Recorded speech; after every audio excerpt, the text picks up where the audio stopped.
You're listening to Season 2 of Beyond Insights, your go-to podcast for all things accounting, business, and technology.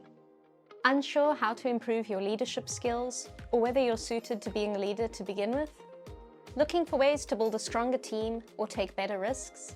Then stay tuned.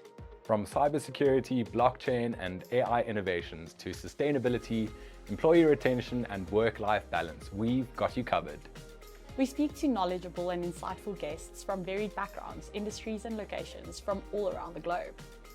From this multiplicity of thought, we strive to find solutions to our most urgent business problems. Whether you're a small business owner, an accountant, entrepreneur, or even a young professional looking to progress, this podcast is for you. Thank you for tuning in. Let's dive right in and go beyond insights.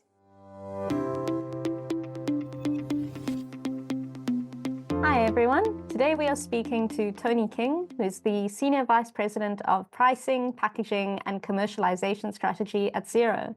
Prior to joining Xero, Tony led the pricing and packaging strategies at several other organizations, including OneTrust, Nextiva and ServiceNow. So thanks so much for joining us, Tony. Absolutely. Thrilled to be here. It's been a great season so far. So I've really enjoyed listening to the podcast. Oh, thank you. Thought maybe since I did a very quick introduction, you could tell us a little bit more about yourself and about your background. How did you end up in pricing and packaging, and what has that journey looked like? Yeah, absolutely. I'll go ahead and start. So I actually started my career in what's called the Peace Corps. It's a volunteer service through the U.S. government. Started off in a small West African country called Benin. So I lived in a village of 60 people in Benin, working at a larger town, Alada, that was about 3,000 people, working with small businesses. And I was a small business advisor, so I'd work with small businesses just providing advice on what they can do to differentiate themselves and kind of do some basic accounting, stuff like that.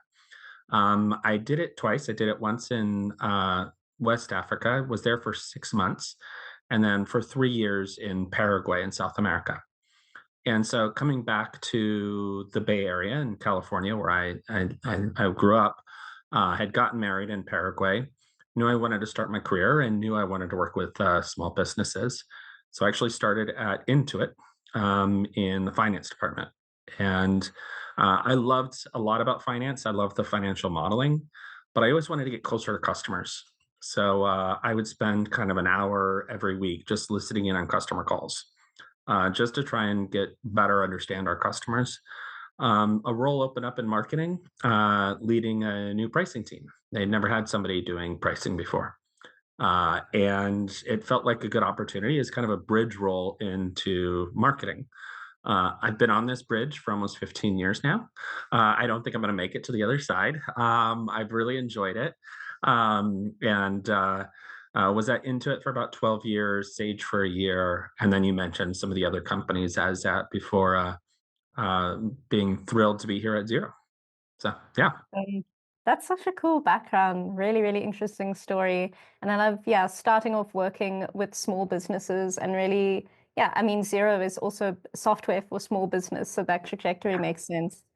Also love that this is the bridge that you have not ever gotten off of. Yes, absolutely. No, it's been a fun career. And if anyone is sort of confused about what exactly pricing and packaging entails, what would you say? Yeah, it's funny. I was driving my daughter to school, and she's 14 years old, and she has gotten to know a little bit about QuickBooks, a little bit about Sage, a little bit about these companies. We talk sometimes. And one day she said, "Hey, I was checking out your website. There's 3 prices. Why is this? Why do you work so hard?" So I try and make 3 prices more complicated than it is. But now, I think, in a day to day, so pricing is pretty straightforward. It's the price that you put on different products. Packaging is sometimes a bit confusing. Packaging is like, if you look at a good, better, best lineup, like what is, I work very closely with product marketing on what's in good, what's in better, what's in best. And there's a lot that goes into how we construct a lineup, and whether it's good, better, best, or whether it's usage-based pricing, or whether you have add-ons or don't have add-ons. I work very closely with our product and product marketing teams on those type of decisions.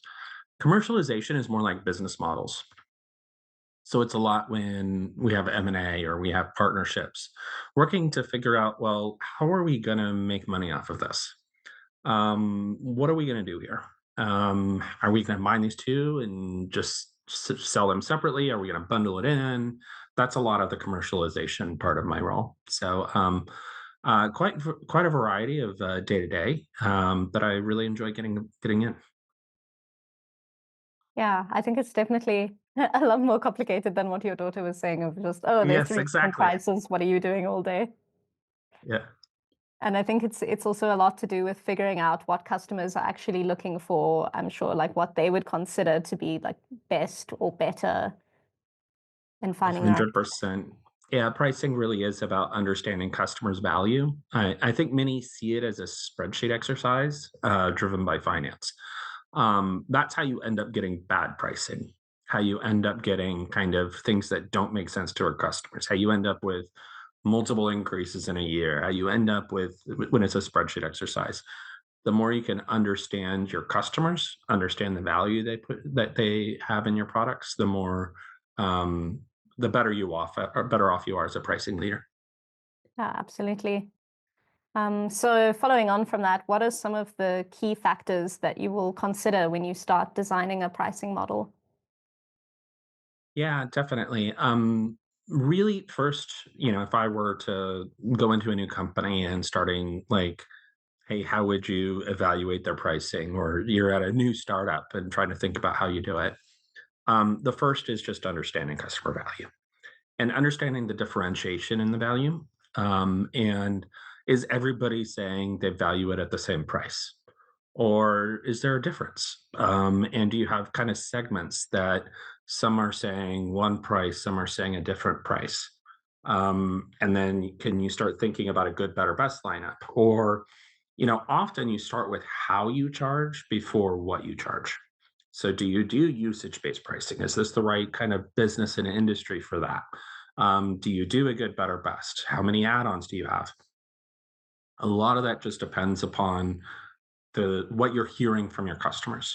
So oftentimes I'll start with just some conversations with, as many customers as you can get, but call it 10 to 15 customers Nice. before we do what we call quant research. Quant research is a survey. And with a survey, you're not getting that kind of one-on-one feedback, but you're able to get it to 1,000 customers.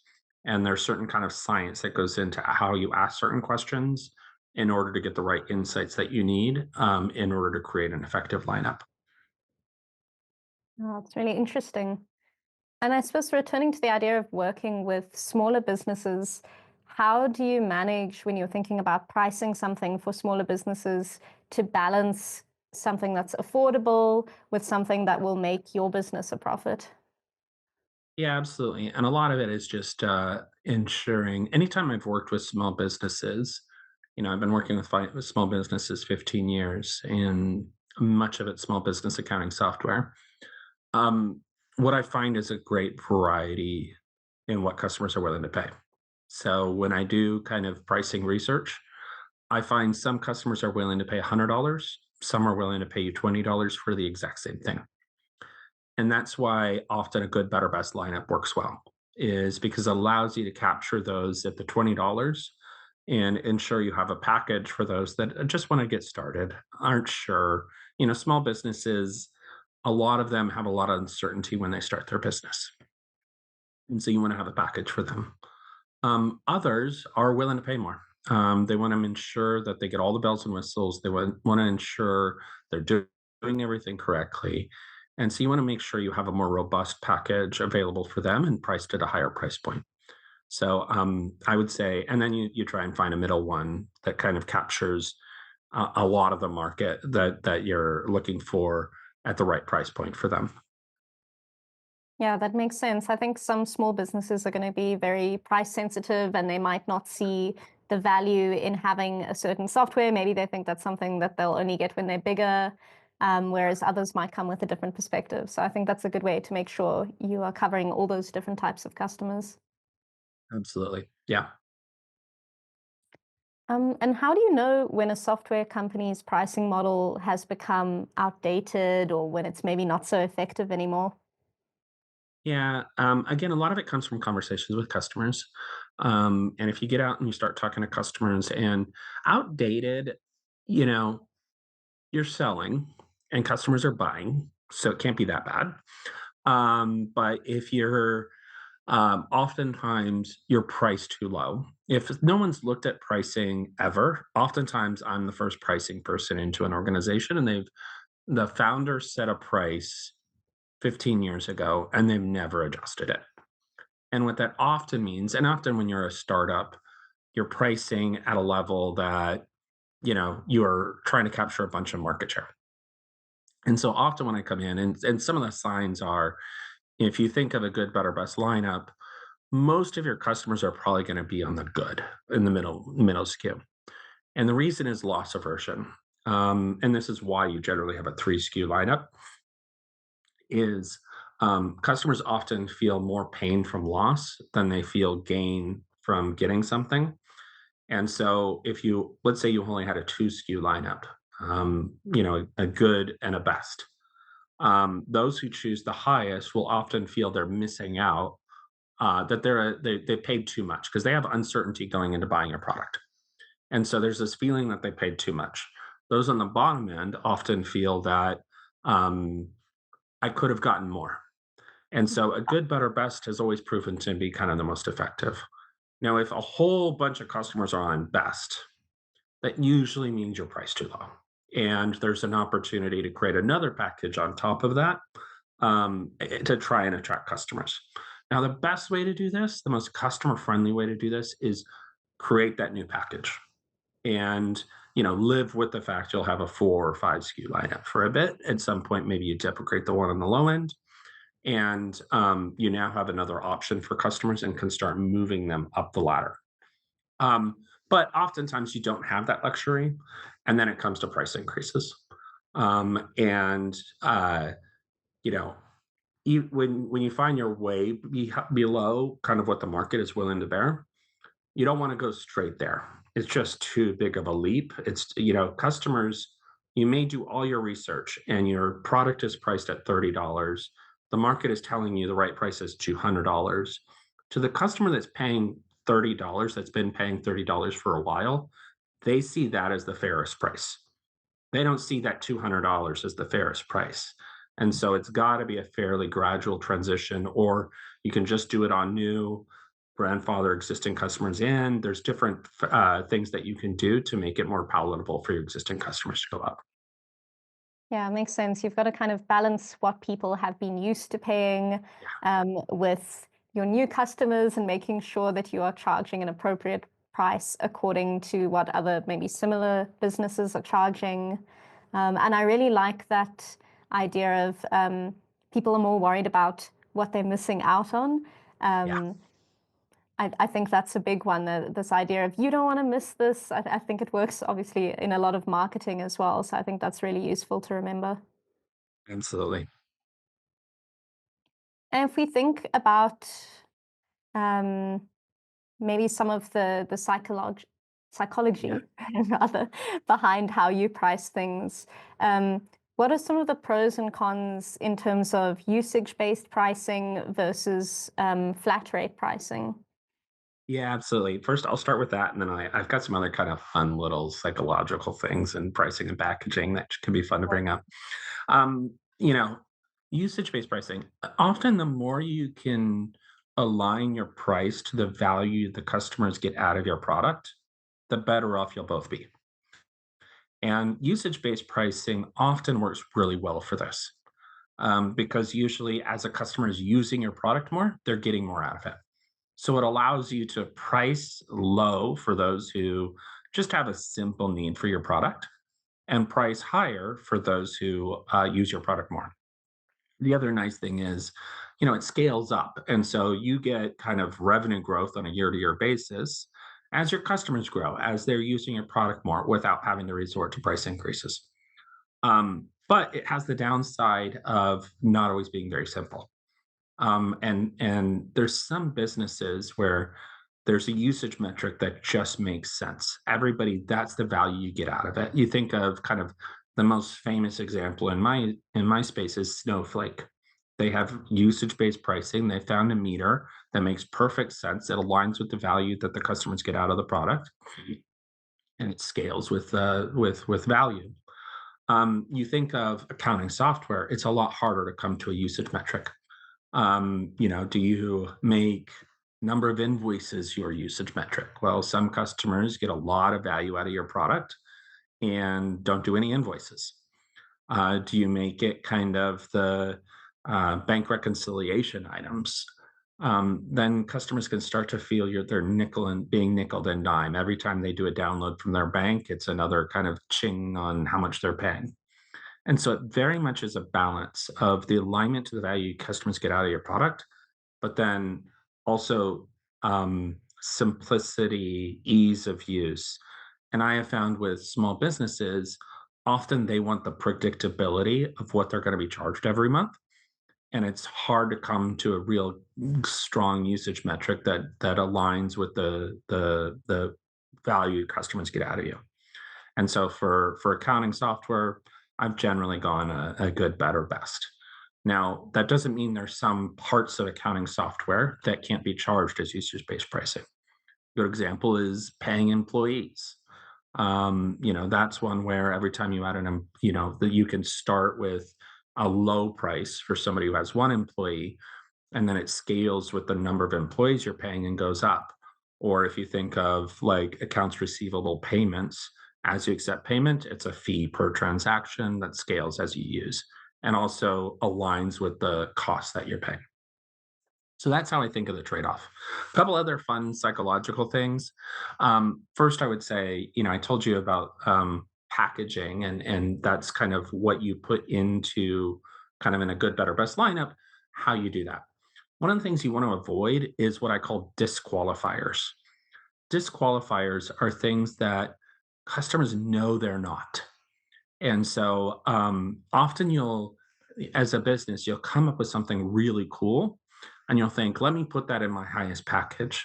And what actually happens is it causes more customers to go down because that cool thing is only for, say, 10% of the population.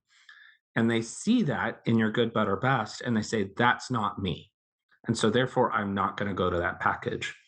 And so as you think about a lineup and kind of what belongs in a lineup, what belongs as an add-on, you want what's in a lineup, things that are have ubiquitous demand, where everybody agrees the better is better than the good. Everybody agrees the best is better than what it was. And it's a question of, are you willing to pay for it?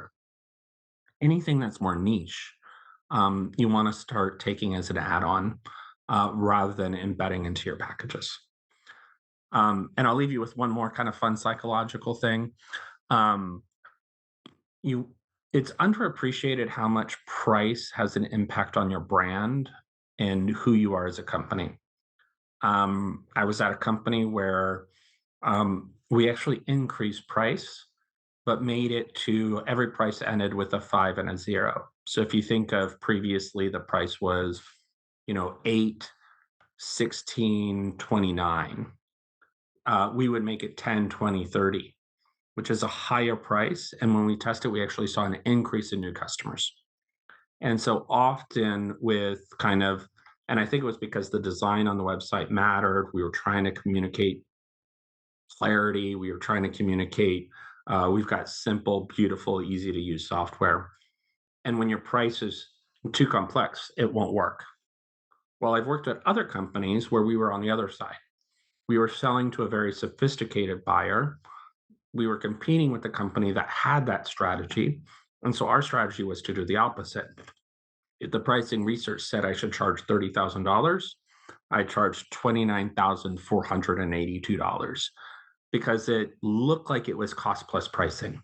It looked like we had taken all the price out of everything we were doing and made a very specific price for them. And so pricing and brand comes together very often. That's really interesting.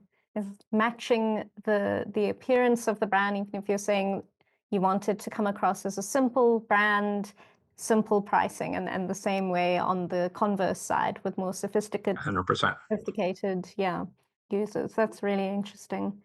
Oh, very cool. Thank you for sharing that. Yeah, it's a fun one. I think something that a lot of people struggle with when it comes to pricing is knowing when to raise your prices, how to raise your prices, and of course, you want to raise your prices in a way so that you're not losing customers. We Yeah. touched on this a bit earlier when you said how you might keep some of your older customers on the sort of legacy pricing plan. But what would you recommend that businesses do when they think about raising their prices?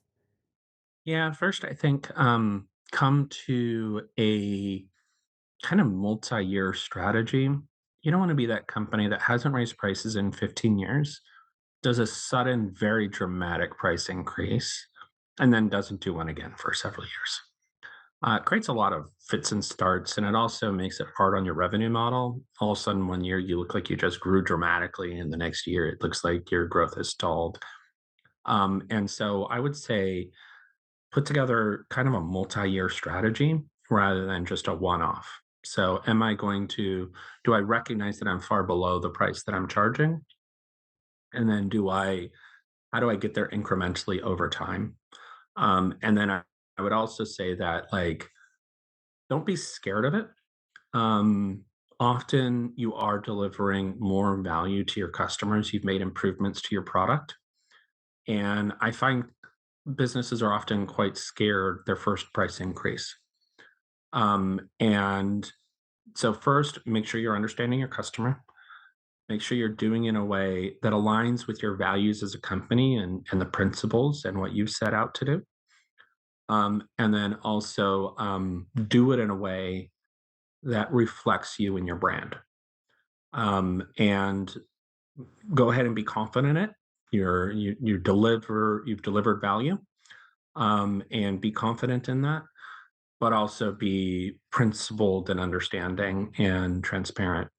A lot of times companies are scared of their increase and they do things that are not all that transparent. They'll try and hide something, or they'll try and do something, or they'll try and get very defensive about it. Just be plain spoken, clear, and set it up. And then as you think of the financial modeling, make sure you're going out a couple of years. Every price increase makes sense in the short term.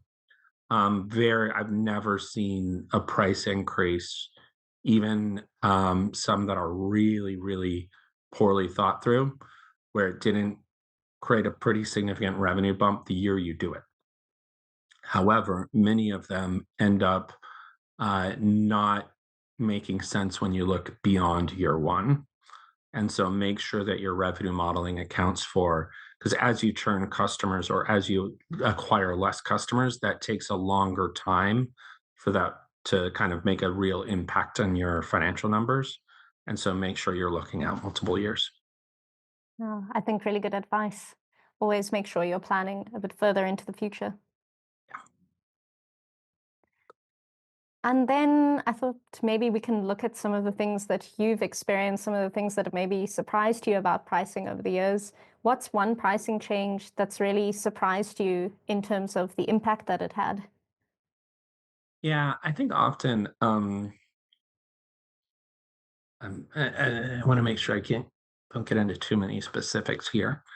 But I was at a company previously where another company had entered into the market, and we had a dominant position, and everybody was trying to lower price to compete with this new company entering in.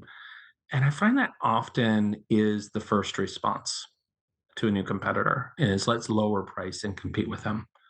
I'd done enough pricing research to understand that price wasn't the top factor on customers' minds. They wanted a good product. They wanted to be with a brand they trusted. And so instead, we did the opposite. When this competitor was coming in lower than us, rather than lower to compete with them, we actually increased price.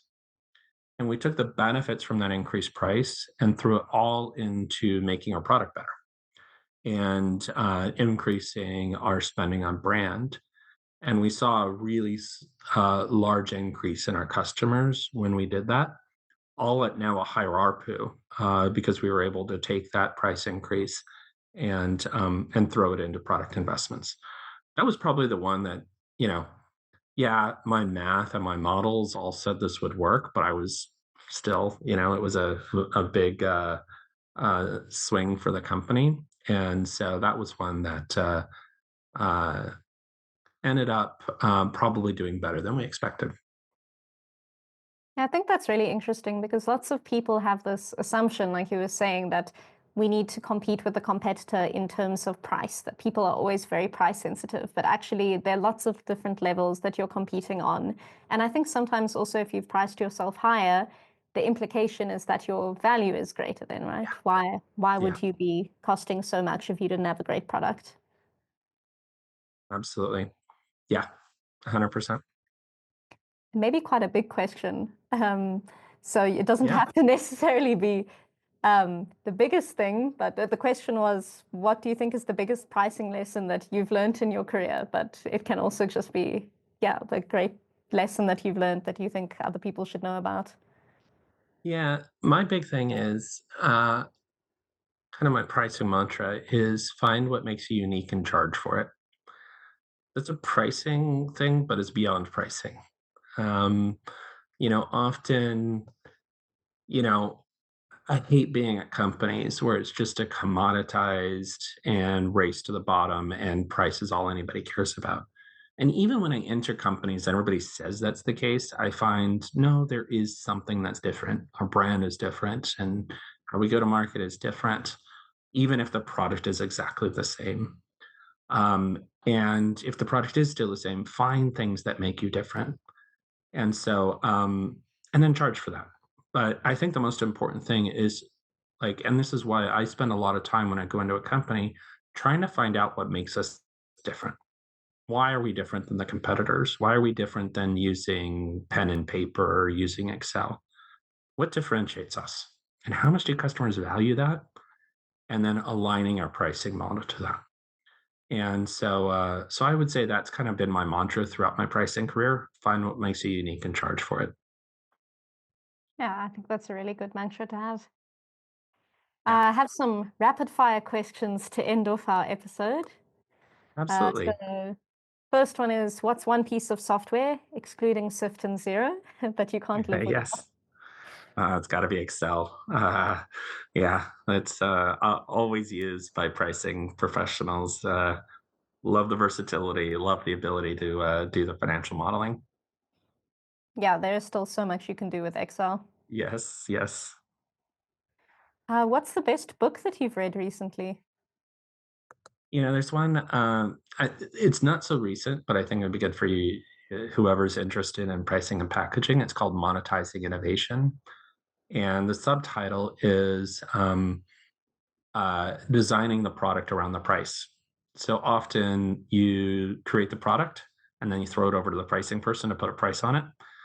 This book recommends doing the opposite, finding the price that customers are willing to pay and then designing the product around that. So some customers are willing to pay you $100. You're going to have $100 product, and now you try and find out the price, the product people want in order to hit that price. Ah, that's really different perspective. Yeah, yeah, it's a really great book. Highly recommend. It's great. I will link it in the notes below this episode. What's the most valuable lesson that you've learned about building a business? Um, I would say I keep saying this, but I think it's so important is understanding customer value, getting out and talking to customers, understanding how they value, not being scared of asking questions about price. I'll tell you, like, even at the smallest businesses, it's hard to just get out and say, "What are you willing to pay?" And so we have what we call the Van Westendorp questions. So, at what price would this be considered so cheap you'd question the quality? What price do you consider it a bargain? What price is this starting to get expensive, but you'd still get it? What price is it prohibitively expensive? And you can glean a lot from those four questions that's different than what do you want to pay? So I would say starting off with those questions when you're starting your business to understand willingness to pay. I think those questions are a really helpful guide because, as you say, it's really difficult to just ask someone, how much are you willing to pay for this? So those are a Yeah. nice guideline. Yeah, 100%. And if people listening to today's podcast only took away one thing from everything that we've been talking about, what would you want them to go home with? Yeah, I keep repeating this, but understanding customers. Understand your customers' values, and setting up. And I'm assuming there's a lot of small businesses and accountants who listen here. I would say consider a lot of them just have one price point, and that means you're capturing one point along the demand curve. Think about whether there's ways to create an offering where you're offering multiple price points. You'll probably capture that allows you to capture more points along the demand curve. Having something simple for those just getting started out, having something more complex for those who are looking for something more. I find, even accountants who are selling, many still do hourly. You can set up kind of different levels of what you provide. Yeah, I think again, it's the idea of how do you package what you're providing. Even if it isn't a product, it's like accounting services. You can still say, oh, I have different packages that I offer according to your 100%. needs, and you can even do that 3-tier level as well, so that you can be providing to different businesses at different stages. Definitely. Fantastic. Well, thank you so much for joining us today, Tony. Really appreciate you taking the time. Absolutely. Thank you for having me. I've really enjoyed this season and listening to it, and thrilled to be working with you guys. So yeah, Yeah, it's likewise. it. Yeah. So thanks, Tony, and thank you everyone who's been watching today. We'll see you next week. Thanks for tuning in to the Beyond Insights podcast. Please like and subscribe on whatever platform you're listening to right now. And please share with any of your colleagues or friends or family members that you think might benefit from listening to this podcast. That's all from us. Until next time, see you then.